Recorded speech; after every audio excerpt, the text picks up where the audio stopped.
Hi, my name is Dina. I'm a senior user experience researcher at Google.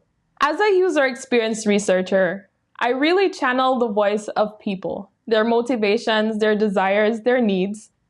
I bring those insights back to my team, which they use to help build new products or improve existing products. Let's talk about bias in user research. That can happen in many ways, in many shapes, in many forms. I'll give one example. In user research, we set out to interview people.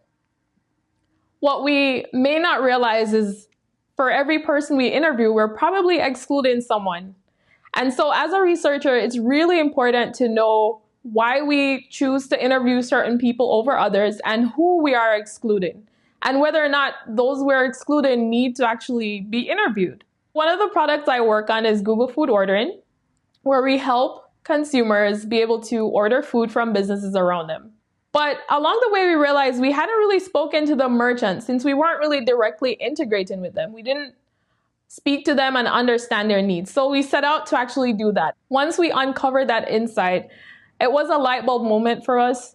And we realized we had a great opportunity to build an ecosystem that was going to be equitable for everyone.